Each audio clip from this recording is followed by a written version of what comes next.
Apa yang kalian pikirkan tentang Lea? Dan apa yang terlintas di pikiran Anda mengenai Lea? Menakutkan, teror, terlarang, maupun sebagainya.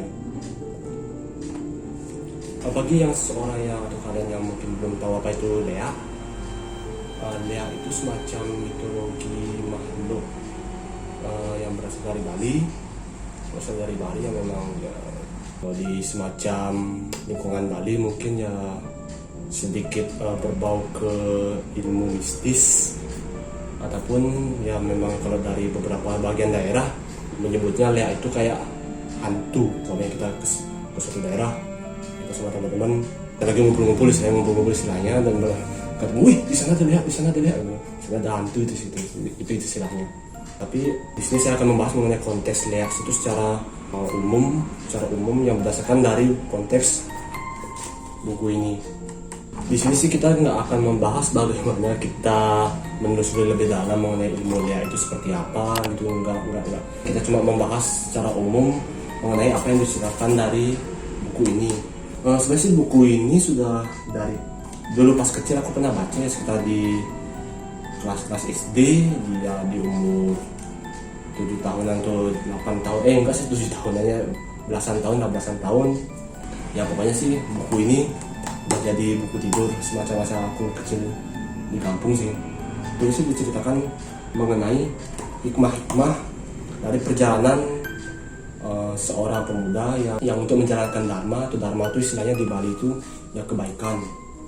Ya pokoknya nanti aku ceritain dah bagaimana dari poin-poin, bagaimana dari inti-inti sari dari buku ini. Nanti kita akan bahas tuntas mengenai buku ini.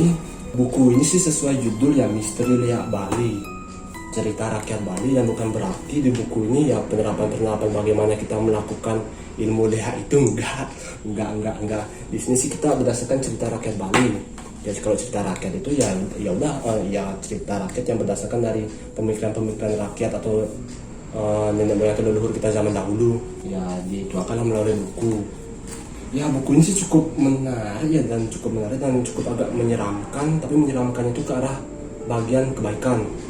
Ya mungkin aku sedikit bercerita aja bagaimana inti-inti poin dari alur cerita perjalanan buku ini.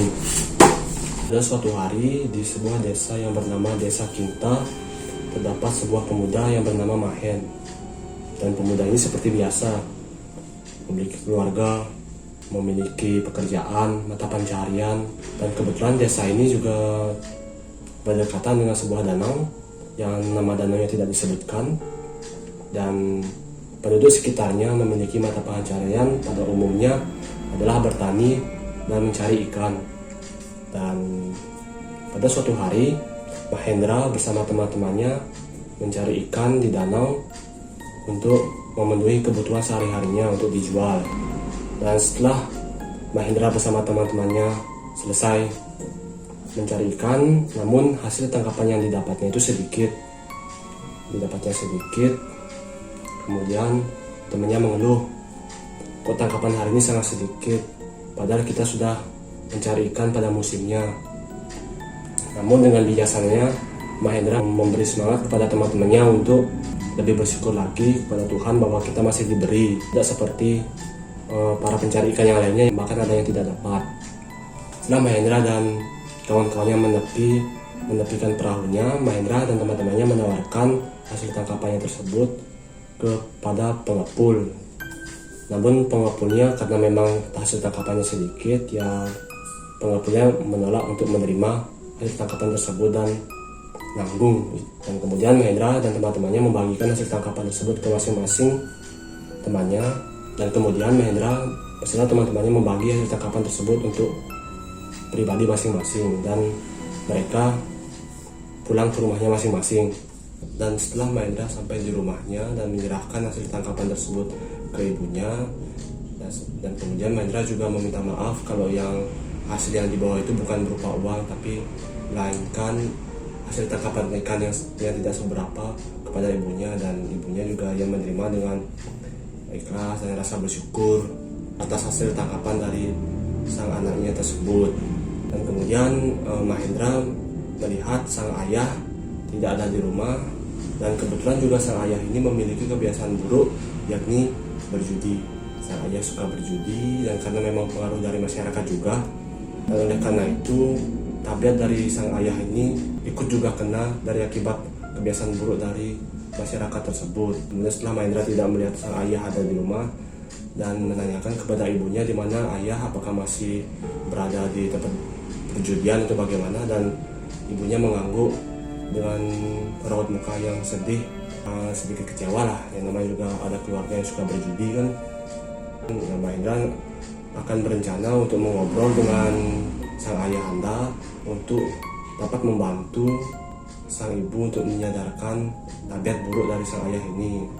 Dan setelah malam hari tiba, sang ayah pulang dari berjudi dan posisi karena hasil tangkapan sudah matang, ya waktu makan malam bersama keluarga lah. Pada saat makan malam bersama keluarga, dan sang ayah yang memuji hasil tangkapan Mahendra yang lumayan cukup banyak untuk konsumsi keluarga. Dan setelah Mahendra dan keluarganya selesai makan malam, Mahendra mencoba untuk membujuk sang ayah anda untuk menyadarkan dari tabiat buruknya dan mengajak ngobrol bahwa kebiasaan buruk dari sang ayah tersebut adalah salah. Apalagi keluarga dari Mahendra ini merupakan keluarga yang terkemuka, yang maksudnya terkemuka itu yang memang keturunan dari pemuka agama, pendeta begitu. Apalagi itu sampai keturunan pemuka agama itu mempunyai tabiat untuk berjudi kan sungguh tidak pantas istilahnya ya. Dan kemudian ayahnya menentang dari apa yang disampaikan dari Mahendra dan apa yang dikeluh kesahkan oleh Mahendra dan sang ibu. Dan ya istilahnya sih sang ayah berkata, kamu juga tahu apa, masih kecil gitu saya. Itu pun yang saya judikan ini, yang ayah judikan ini kan hasil dari ayah sendiri, hasil dari leluhur kita gitu istilahnya. Apalagi sampai pakai wasiat leluhur itu pakai gini berjudi kan itu udah istilahnya bejat ya. Sang ibu kan hanya bisa bersedih sambil menunduk kepala karena sang ayah juga tabiatnya agak keras. Dan yang Mahendra dengan posisi gagal yang tidak bisa menyadarkan ayahnya, dan sang ayah masuk ke kamarnya untuk tidur. Keesokan harinya setelah pagi tiba, di depan pintu bunyi suara ketokan yang bertanda ada tamu yang datang ke rumahnya Mahendra. Dan dibukalah pintu tersebut dan ternyata adalah sahabatnya sendiri, yakni Soka, yang diajak sering mencari ikan, huru hara gitu istilahnya. Soka singgah ke rumahnya Mahendra untuk bercerita dan sekalian silaturahmi kepada keluarganya Mahendra. Dengan bercanda-canda ya Mahendra nanya, apa gerangan kamu datang ke rumahku kali ini, dan mungkin ada sesuatu yang mau kita bahas atau bagaimana. Dan kebetulan juga si Soka ini menanyakan di mana ayahnya Mahendra, dan dengan ekspresi kecut dan ekspresi dengan kayak membuang muka itu misalnya, ya Mahendra menjawab, ya ayah anda mempunyai tabiat yang buruk, yakni berjudi, yang sekarang posisinya lagi berjudi. Di Soka pun juga menghela napas kayak ketawa gimana gitu ya. Dan ternyata alasan dari Soka ini ketawa juga karena sang ayah dari Soka ini juga kena tabiat buruk dari masyarakat tersebut, yakni kena kebiasaan buruk berjudi. Dan makin geramlah Mahendra terhadap situasi desanya ini, yang menimpa desanya ini. Ini bukan musibah ya, cuma istilahnya yang memang kebiasaan buruk dari masyarakat yang memang harus ditangani. Kemudian dengan ekspresi geram Mahendra, ya kok begini desaku yang memang dulunya hidup makmur sejahtera sekarang diliputi dengan perjudian itu. Mahendra juga bersiteguh bahwa dia tuh harus melakukan sesuatu untuk desanya ini, untuk merubah ataupun untuk kembalikan kondisi desanya itu seperti semula, seperti sedia kala, tidak terjerumus ke perjudian itu. Setelah berpikir panjang, Mahendra bertekad untuk rencananya untuk merantau, mencari guru, untuk mencari ilmu gitu istilahnya ke luar daerah gitu. Dan dengan berat hati, setelah berbicara panjang lebar dengan sang ibu, akhirnya dengan berat hati ibunda juga menyetujui tekad mulianya Mahendra tersebut. Tapi yang namanya juga sang ibu pasti berat juga untuk melepaskan atau merelakan anaknya satu-satunya mengemban tugas berat tersebut. Setelah berpamitan dengan sang ibu, dengan teman-teman kerabatnya, sahabatnya, berangkatlah Mahendra untuk berguru, merantau keluar daerah untuk mencari pengalaman, ilmu yang bisa dia dapatkan untuk memperbaiki atau menyelamatkan desanya ini.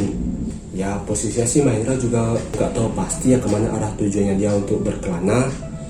Dan kebetulan yang dilihat dari sekitarnya itu adalah Gunung Agung. Gunung Agung yang memang gunung tertinggi di Bali lah. Atapnya dari Bali, dan Mahendra ini bertekad untuk mencoba ke arah Gunung Agung tersebut. Mungkin siapa tahu di dalam perjalanan bertemu seseorang ataupun tanda-tanda untuk yang bisa Mahendra singgahi, atau yang mungkin mencari padepokan mungkin, atau apa mungkin lah. Nah, dalam perjalanan Mahendra menuju ke kaki Gunung Agung. Kebetulan juga posisinya Mahendra dalam pertengahan perjalanan sedang lapar, dan dilihatlah di kiri jalan atau di sekitar itu terdapat sebuah rumah makan sederhana. Dan singgahlah Mahendra ke rumah makan tersebut, dan kemudian menghampiri ibu-ibu penjual nasi dengan meminta, "Bu, tolong siapkan 1 porsi untuk saya." Dan ibunya juga, "Nggih, dan saya segera siapkan, Dek ya, tunggu sebentar, silakan duduk." Duduklah Mahendra ke tempat meja kosong yang telah disediakan. Dan setelah makanannya datang ke meja Mahendra dan beserta minumnya, tiba-tiba sebelum Mahendra ingin menyantap makanannya, Mahendra didatangi oleh seorang kakek pengemis tua yang sudah renta istilahnya, ya kondisi kurus dan agak dekil gitu ya, namanya pengemis juga lah. Didatangilah Mahendra dengan harapan sang kakek ingin meminta sisa dari makanan Mahendra. Wih, sisa yang diminta loh. Terkejutlah Mahendra, kok seperti itu permintaan dari sang kakek gitu. Dengan perasaan iba memang kasihan kepada sang kakek, si Mahendra ini juga kan memang berhati mulia dia, dan ditawarkanlah pada sang kakek ini setengah atau sebagian dari nasinya beserta minumnya kepada sang kakek. Dan terkejutlah juga sang kakek kok tumben ada seseorang pemuda yang baik begini dan berhati mulia seperti ini. Dengan rasa bersama berterima kasih, sang kakek menerima tawaran Mahendra tersebut dan mereka makan bareng. Dan Mahendra juga meminta, "Bu, tolong saya minta 1 piring kosong juga." Si bibi bertanya, "Oh, untuk apa deh itu?"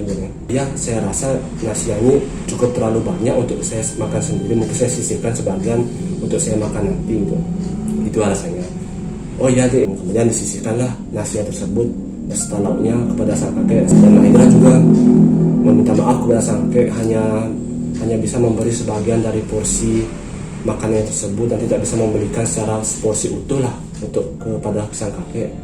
Waduh, itu loh berarti mulianya Mahendra. Dan ya, sang kakek sangat berterima kasih lah kepada Mahendra yang sudah mau membantu sang kakek, dan apalagi sampai menawarkan seperti itu kepadanya. Dengan posisi sang kakek yang sangat kelaparan, dan mereka menyantap makan siangnya bersama-sama. Kemudian setelah mereka usai makan, Mahendra membayar makanannya kepada sang bibi, dan mereka berpisah di sana. Sang kakek ya kita nggak tahu apakah lanjut mengemis lagi atau bagaimana. Setelah Mahendra selesai menyantap makanannya dan melanjutkan perjalanannya, melanjutkan perjalanan ke Gunung Agung. Dan setelah beberapa perjalanan, tiba-tiba Mahendra mendengar suara jeduk, istilahnya jeduk, maksudnya jeduk itu kayak ada suara jatuh gitu loh, kayak ada suara jatuh. Dan dihampirilah asal mula suara tersebut, dan terkejutlah Mahendra. Yang dilihat adalah ternyata kakek yang tadi yang diberi makan sebagian porsinya Mahendra itu kepada sang kakek itu loh. Terkejutlah Mahendra, "Wah, kakek yang tadi."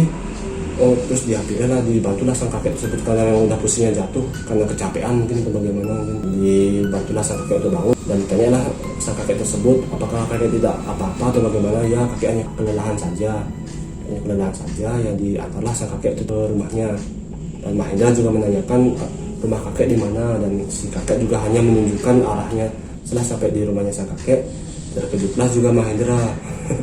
Ternyata rumahnya dari sang kakek itu adalah sebuah puri padepokan, ya tempat belajar begitulah. Dan sang kakek juga setelah itu mengutarakan identitas ke sang kakek yang sebenarnya, identitas dari sang kakek ini adalah guru di sana, ya kayak pendeta itu istilahnya, mengajarkan ilmu bela diri atau bagaimana, diajarkan itu di sana. Setelah mendengar ungkapan dari sang kakek tersebut, si Mahendra juga merasa malu. Ya, karena mungkin yang dia rasa itu bersikap tidak sopan mungkin kepada sang kakek. Ya, posisinya udah ngebagi sebagian nasinya kepada sang kakek mungkin, atau gimana. Ya, pokoknya si Mahendra merasa malu atau merasa dirinya itu tidak sopan kepada sang kakek. Ya, karena kakeknya ini udah tujuannya terpenuhi, yakni mencari penerusnya untuk ya memang yang melanjutkan ilmunya itu nanti kita bahas ya, ilmu apa itu. Setelah mereka sampai di gapura Padepokan atau gapura Puri tersebut, kemudian sang kakek disambut oleh dua orang pelayan setianya yang bernama Sauka dan siapa lagi aku lupa. Kemudian sang kakek mengutarakan kepada dua pelayan tersebut bahwa dia telah menemukan apa yang dia cari-cari selama ini, dan itu adalah Mahendra, pria yang memang berhati mulia, berhati bersih, dan merasa malulah Mahendra yang merasa tidak pantas dengan dibilang seperti itu dari sang kakek. Dan kemudian mereka disambut oleh dua pelayan tersebut dan diarahkan ke Jabu, itu istilahnya ke ruang tamu atau apalah. Dan Mahendra juga sedikit kebingungan dan bertanya kepada sang kakek, siapa kakek itu sebenarnya. Dijelaskanlah kepada Mahendra, beliau itu guru di sini ataupun yang memang orang terkemuka lah istilahnya, mempunyai puri Padepokan dan memang menciptakan tempat yang untuk mengamalkan kebaikan istilahnya dan mengajarkan ilmu gini-gini gitulah istilahnya. Dan setelah juga sang kakek menceritakan panjang lebar yang beliau cari-cari selama ini dan menyamar sebagai pengemis, ya setelah beliau berbincang tujuan dari sang kakek tersebut, dan Mahendra bertekad untuk mungkin berguru di sini, istilahnya berguru, mencari ilmu, mencari pengalaman dari Padepokan ini.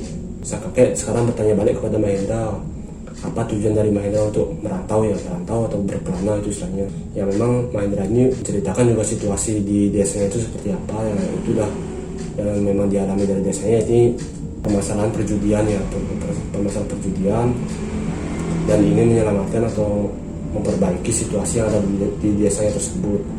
Karena memang tujuan dari Mahendra ini mulia, menyelamatkan masyarakat dan menyelamatkan desa. Ya sang kakek ini kemudian akan menunjuk Mahendra untuk sebagai muridnya.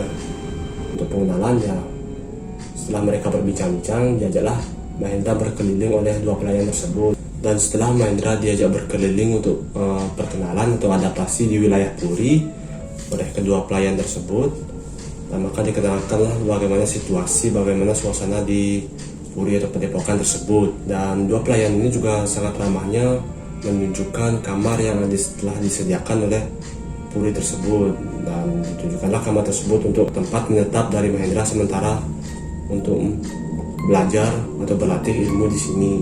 Setelah Mahendra cukup beristirahat dalam satu hari, kemudian Mahendra dipanggil kembali untuk menghadap kepada guru untuk memulai tahapan-tahapan pelatihan dasar yang harus dipelajari dari Mahendra, ya seperti latihan fisik, seperti membantu dua pelayan ini untuk mencari kebutuhan sehari-hari, seperti yang mencari kayu bakar, naik gunung, turun gunung, untuk mencari air, mengairi air, dan lain-lainnya.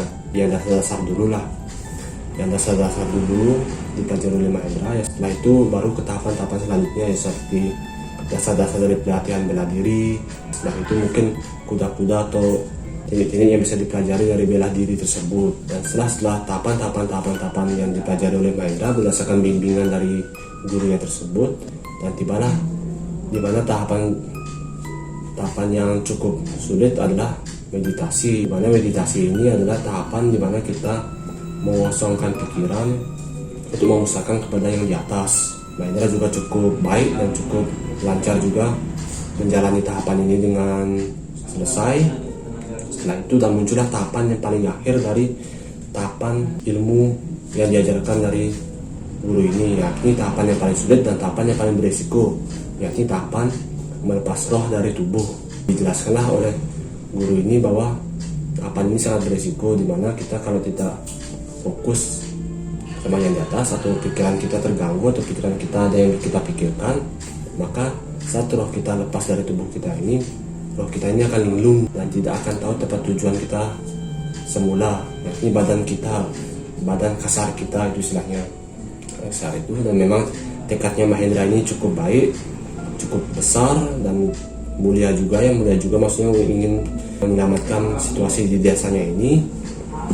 Maka Mahendra harus menyelesaikan tahapan yang terakhir ini. Setelah tahapan ini selesai, dan akhirnya Mahendra berhasil mempelajari ilmu yang diturunkan dari sang kakek ini, yakni ilmu Dea.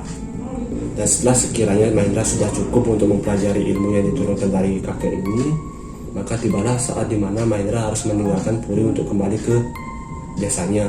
Setelah berpamitan dengan orang-orang Puri dan dua pelayannya, dan beserta gurunya yang telah mengajarkan Mahendra. Pamitlah Mahendra untuk kembali ke desanya.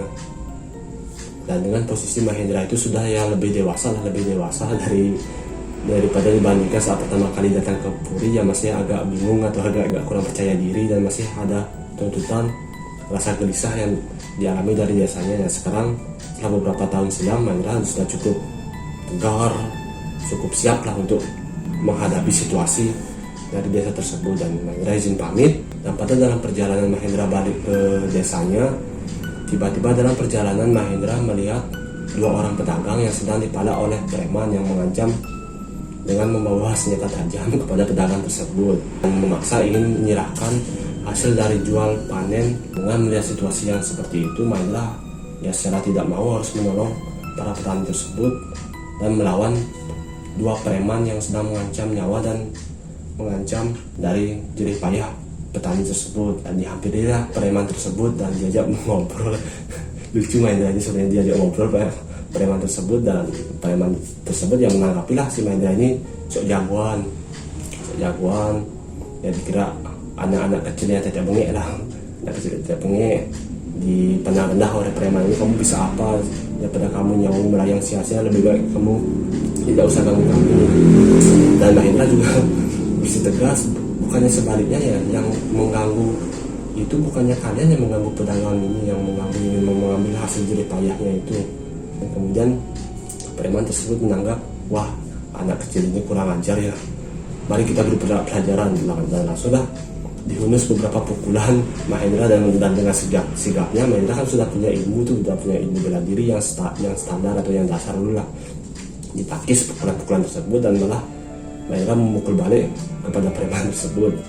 Setelah preman tersebut merasa tidak terima, preman tersebut kemudian menghunuskan golok senjata tajam yang dipegangnya dari tadi. Dan dengan sigapnya dan dengan secara brutalnya, para preman tersebut menghunuskan goloknya kepada Mahendra. Dan dengan teknik bela diri yang dimiliki oleh Mahendra, dengan cekatannya Mahendra mengambil kedua golok tersebut dan mematahkan bagaikan ranting pohon. Setelah tahu Mahendra ini memiliki suatu ilmu yang nggak bisa dianggap remeh, akhirnya preman tersebut mengaku menyerah dan tidak ingin mengganggu petani tersebut lagi. Dan setelah itu Mahendra juga bersikukuh kepada preman tersebut agar tidak mengulangi lagi tindakan tersebut. Setelah preman tersebut minta maaf dan mereka melarikan diri, pedagang tersebut ya merasa berterima kasih sekali lah kepada Mahendra yang sudah ditolong. Mahendra menanyakan kondisi dari pedagang tersebut, apakah ada yang terluka atau gimana. Dan pedagang tersebut bilang ya kami baik-baik saja. Dan Mahendra mengatakan pedagang tersebut balik ke desanya agar tidak ada adegan balas dendam atau bagaimana setelah dalam perjalanan. Dan ditanyakanlah pedagang ini berasal dari mana. Pedagang ini bilang berasal dari desa Kinta, dan desa yang sama yang dituju oleh Mahendra, dan desanya kelahirannya dia sendiri. Mereka bareng-bareng ke desa. Sampainya di gapura desa, di ulun desa, dilihatlah kondisi desanya yang sudah lama ditinggal tersebut semakin melarat, semakin sengsara. Maksudnya ya banyaklah kebun-kebun yang tidak terurus dan ternak yang sedikit gitu. Dan semakin ironislah kondisi dari desanya tersebut. Setelah beberapa perjalanan menuju ke rumahnya, Mahendra tiba-tiba melihat Soka yang sedang bersiap-siap ke suatu tempat. Dan mereka bertemu sapalah dan bertemu kangen, sudah bertahun-tahun tidak ketemu. Dan Mahendra dan Soka ya seperti biasa lah, seperti seorang teman yang bercanda-canda, wah Mahendra kamu sudah terlihat semakin dewasa saja dan semakin tangguh kelihatannya. Ya Mahendra dengan rendah hati menanggapi, ya kamu bisa aja. Kamu juga kelihatan semakin ya dewasa juga gitu. Setelah mereka bertemu dan Mahendra menuju ke rumahnya dan didampingi oleh Soka juga, dan mereka terpaksa harus berpisah dengan petani tersebut. Dan petani tersebut mengucapkan terima kasih atas bantuan dari Mahendra yang berikan. Setelah Mahendra sampai di rumahnya dan bertemu dengan ibunya dan melepas rindu yang berat yang sudah bertahun-tahun tidak bertemu dengan sang ibunda. Dan ya tentu ibunda menangis pas kedatangan dari Mahendranya juga yang udah pulang dengan kondisi selamat dan dengan kondisi yang lebih baik. Lihatlah di rumahnya masih juga belum ada sang ayah. Dan seperti biasa sang ayah ada di tempat perjudian. Dan dengan kondisi yang lebih tenang, Mahendra ingin membuat strategi atau ingin membuat rencana untuk melihat situasi di tempat perjudian tersebut bagaimana dan mungkin apa yang bisa dia lakukan di sana dengan perundingan dengan Soka dan beserta ibunya Mahendra. Dan mereka keesokan harinya menuju ke tempat perjudian tersebut dan melihat-lihat di sana, dan dilihatlah ayahanda sedang bermain judi yang di bagian permainan kartu. Dan dilihat di situasi di sana tuh banyak perjudian jenis-jenis permainan yang seperti sabung ayam, kartu, bahkan bola. Setelah cukup melihat di situasi di sana, Mahendra tiba-tiba dihampiri oleh orang yang berpakaian cukup mewah dengan menggunakan cincin berserta kris yang terlihat sangat mahal. Dihampiri oleh Mahendra beserta Soka. Anak muda, kamu teman terlihat di sini. Apakah kamu orang baru dari desa lain? Disapa seperti itu Mahendra. Ya, kami dari desa lain. Kami ingin melihat dulu sepintas karena kami belum tahu tentang berjudi. Itu istilahnya Mahendra. Oh, bagus. Ya, kalau kamu punya uang, silakan datang. Silakan masuk. Dan nikmati permainannya. Dan ternyata yang dia menghampiri Mahendra itu adalah pemilik dari tempat perjudian tersebut yang bernama Made Atme, yang dimana dulunya Made Atme ini juga seorang pemuka agama, ya seorang pendeta itu istilahnya, yang seorang yang dihormati dulunya ya, karena memang beliau itu dihormati di masyarakat. Yang Made Atme ini menyalahgunakan kehormatan yang diberikan dari masyarakat tersebut, seperti menipu dan bahkan pernah dipergoki mencuri ternak. Dan masyarakat juga masih belum menemukan siapa pencuri dari ternak tersebut. Dan yang mereka nggak mungkin kan menuduh pemuka agama yang mencuri, karena juga maling ya pasti kepergok juga pada akhirnya. Dan yang kepergok itu adalah Made Atme, orang yang mereka hormati. Dan setelah Made Atme ini kepergok di desanya, dan dia kemudian melarikan diri bersama dengan ternaknya tersebut, dan tibalah di desa Kinta. Dan di sana dia membangun lagi karir yang menyesatkan itu, dan dia menciptakan daerah, distrik atau wilayah perjudian. Dan setelah Made Atme menawari Mahendra dan Soka ini untuk berjudi, dan langsung Mahendra ini to the point menyampaikan keberatan bahwa wilayah di desanya ini dipakai untuk tempat perjudian. Ya, Made Atme menanggapnya itu sebagai gurauan semata dari orang baru. Dan kemudian Mahendra menseriusi lagi omongan tersebut kepada Made Atme, dan jika Made Atme tidak pindah ke desa lain atau mengakhiri aktivitas perjudiannya di sini, dia tidak segan-segan melakukan kekerasan. Ya, Made Atme makin tertawa terbahak-bahak atas perkataan Mahendra atau perlakuan Mahendra kepada Made Atme ini. Kamu belum tahu ya aku ini siapa, Made Atme? Aku ini penguasa di desa ini istilahnya. Sudah aku kuasai desa ini, kamu bisa apa? Aku punya puluhan penjaga, puluhan ini orang bersenjata, kamu bisa apa? Dipikirin Mahendra. Dan setelah Made Atme ini memanggil beberapa orang-orang yang tetek bengek, pengawal-pengawal kecil untuk menyingkirkan Mahendra dari tempat ini. Dan Soka ya secara tidak langsung sudah takut duluan, gentar duluan dia ke belakang, dia pelan-pelan. Dan tiba-tiba Mahendra tetap di posisinya dengan tegar, dengan sikap percaya diri bahwa halangan dari penjaga ini tidak akan mempan kepadanya. Dan pertama pengawal ini membentak Mahendra untuk segera pergi dari tempat ini. Yang Mahendra tidak bergeming, dan kemudian penjaga ini berkata, wah ini harus pakai kekerasan fisik. Didoronglah Mahendra, didorong sekuat tenaga. Mahendra tidak mau bergerak sedikit pun, malah seakan-akan penjaga itu ibarat sedang mendorong sebuah batu yang besar, tidak bergerak sedikit pun. Dan kemudian penjaga tersebut mengarahkan satu pukulan ke Mahendra ke bagian perut, yang diharapkan agar Mahendra ini dapat mundur secara perlahan.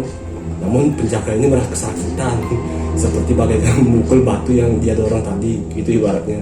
Setelah kejadian itu, Made Atme memanggil lagi pengawal-pengawal yang lainnya untuk mendorong Mahendra ini, dan sama saja tidak bergerak sedikit pun dari tempat itu. Setelah melihat kejadian yang seperti itu, Made Atme menyadari bahwa Mahendra ini memiliki sedikit ilmu. dan sudah karena merasa geram karena perlakuan Mahendra ini dan sudah menarik perhatian orang-orang di sekitar sana sampai mereka berhenti berjudi. Dihunuskanlah kerisnya yang mewah dan terlihat menyeramkan itu untuk mengacau Mahendra. Mungkin menjadilah Soka ini untuk kabur, untuk menjauh dari tempat itu dan sambil meneriaki Mahendra untuk pergi dari sana. Tapi Mahendra dengan senyum polos melihat situasi di sana dan kemudian Mahendra bergerak. Dia memang bergerak, tapi tiba-tiba Mahendra bersila dan melakukan semedi. Dan orang-orang di sekitar sana itu malah makin kebingungan apa yang dilakukan Mahendra ini, kok tiba-tiba duduk dan mengacungkan tangan itu seperti orang bersemedi. Dan setelah beberapa detik kemudian di kepala Mahendra itu muncullah suatu cahaya yang menyelimuti seluruh tubuhnya Mahendra tersebut dan membuat silau wilayah perjudian tersebut. Dan tiba-tiba Mahendra menghilang dan orang-orang di sana kebingungan kemana perginya Mahendra, dan tiba-tiba yang di hadapannya itu sudah bukan Mahendra lagi, melainkan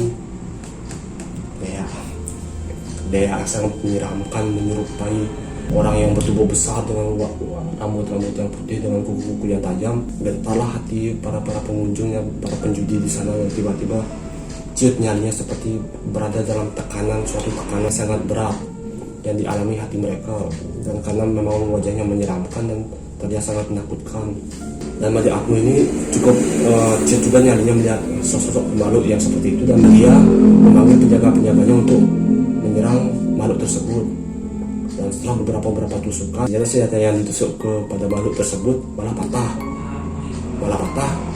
dan semua jenis senjata, semua jenis serangan ditargetkan kepada makhluk tersebut, dan malah serangan tersebut tidak mempan sama sekali. Dan kemudian makhluk tersebut berteriak dan tertawa terbahak-bahak yang sangat keras sampai membuat telinga para orang penjudi di sana sangat sakit dan tertekan batin mereka, dan membuat mereka lari terbirit-birit. Kemudian anehnya itu si Soka yang melihat di sana kejadian tersebut malah kebingungan apa yang mereka takutkan di sana.